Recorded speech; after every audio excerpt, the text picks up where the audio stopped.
Good morning guys! Nandito naman ako sa aking garden at ako'y magdidilig. Aray ko! Samahan nyo ako sa aking pagdidilig guys. Tingnan nyo. Ang ganda na.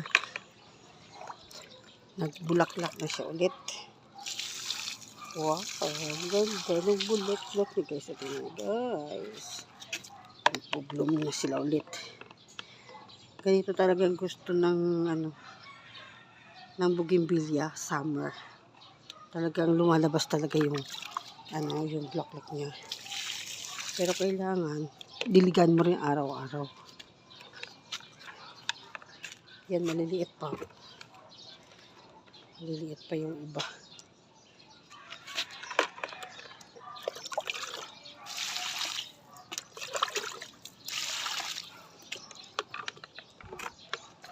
Guys, ang ganda.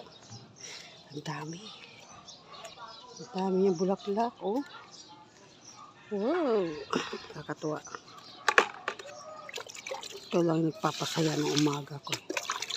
Talagang panakita ko itong aking mga bougainvillea talagang tingnan niya, ang liliit pa nito. Ito maliliit pa siya. Yan.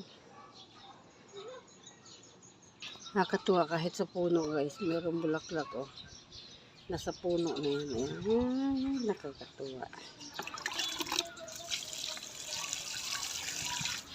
Ilang lang ito, paso. 6 na paso lang to guys. Bala kong bumili ng yung ibang kulay naman. Pero paborito ko kasi itong pink. Paborito ito, hindi gaano to nagbulaklak kasi nahulog ito doon. Kaya yung mga dahon nito natuyo ng konti kasi halos 1 linggo nandun siya, hindi ko nadiligan kasi hindi ko makuha. Ayan na. Ito yung konti lang ang bulaklak. Kaya na siya. Medyo naka-recover na. Ayan. Ayan, yung ibang dahon niya natuyo. Pero ito talaga yung pinakamaraming bulaklak. Ayan. Nakatad-tad siya talaga sa bulaklak. Simula siya sa baba.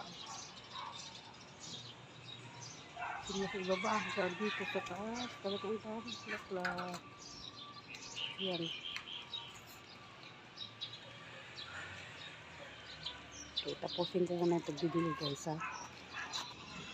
Hey guys, tapos na ako magdilig. Dito muna ako. Sumilong ako dito. Sobrang init. Napakaaga pa. Alas 8 pa lang yata. Pero napakainit na. Sobrang tirik na yung araw. Ayun. Tumatagos yung araw sa solar. Ayun ang bulaklak ko guys. Oh. 6 na lang yan. 6 na paso. Bala ko sanang bumili ng ibang kulay. Bibili ako sa online kasi marami doon yung gaganda ng mga ng mga black pag naghalo-halo yung puti tsaka yung orange, iba-ibang kulay. Ang ganda talaga tingnan. Pero yung pink talaga yung pinaka paborito ko, syempre. Ayun, tapos na ako magdilig. Pahinga muna ako dito.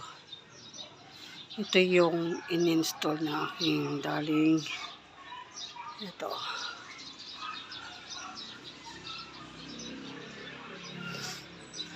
Malaking tulong sa amin to solar guys.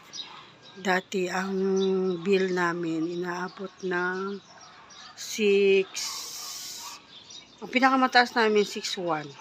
Pinakamataas namin bill. Pero ngayon halos kalahati na lang. Hindi nasa 3-4 na lang. Pero meron pa kasi kaming ibang kaya pag naalis yun, tataas ay na bababa na yung kuryente namin.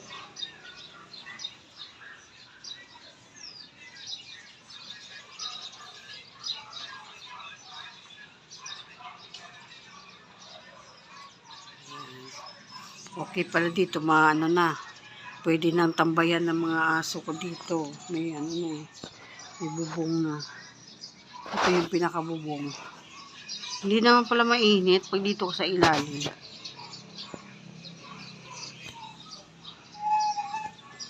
Ayan.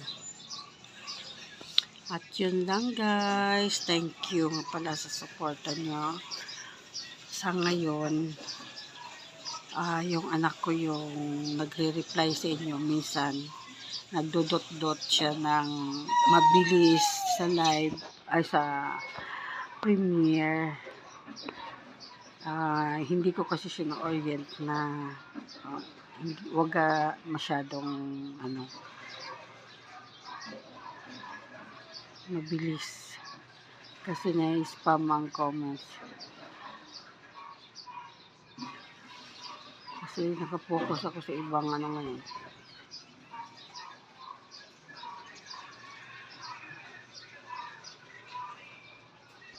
Yan lang guys. Thank you so much sa lahat ng suporta. Balik tayo doon sa aking bulaklak. Pahinga na ako.